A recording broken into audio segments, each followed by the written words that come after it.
ভাগৱতত সোমাও মূল ভাগৱত সংস্কৃত 12টা স্কন্ধই আছে সংস্কৃতটো 335টা অধ্যায় আছে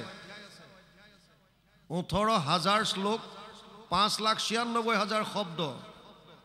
আৰু 10টা লক্ষণ আছে অত্ৰ স্বৰ্গ বিসৰ্গস স্থানম পোষণম উতয় মনন্তৰে সমনুকথা নিৰোধ মুক্তি আশ্ৰয় 2:1 দ্বিতীয় স্কন্ধ 10ম অধ্যায় প্ৰথম শ্লোকত ভাগৱতত কি আছে এই লক্ষণ কিটা বৰ্ণনা কৰিছে স্বৰ্গ বিসৰ্গ স্থান পোষণ উতি মনন্তৰ ইখানু নিৰোধ মুক্তি আশ্ৰয়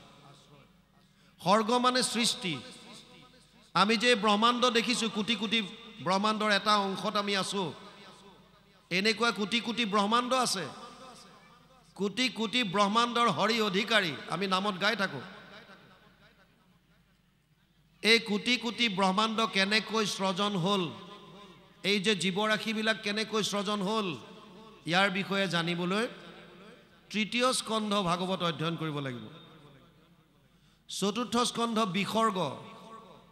ব্ৰহ্মা আদিৰ দ্বাৰা সৃষ্টিৰ বিকাশ কেনেকৈ ঘটিল সেকেন্ডাৰী সৃষ্টি পঞ্চমত আছে স্থান ভূগোল আৰু খগোল খগোল মানে গ্ৰহ নক্ষত্ৰৰ বিষয়ে জ্ঞান যদি জানিব বিচাৰে জ্যোতিষৰ বিষয়ে জানিব বিচাৰে পঞ্চম স্কন্ধ ষষ্ঠ স্কন্ধত আছে পোষণ ভগৱান কৃষ্ণই জীৱসমূহ কেনেকৈ পোষণ কৰে তাৰ বিষয়ে জানিবৰ কাৰণে ষষ্ঠ স্কন্ধ অজামিল উপাখ্যান বৃত্তাসুৰ বধ চিত্ৰকেতু উপাখ্যান বিভিন্ন কাহিনীৰ দ্বাৰা সুন্দৰভাৱে বৰ্ণনা কৰিছে সপ্তম স্কন্ধ উতি উতি মানে বাসনা আমাৰ তিনি ধৰণৰ বাসনা আছে দৈবিক বাসনা আসুৰিক বাসনা আৰু মানৱীয় বাসনা ভকতৰ কৃপাত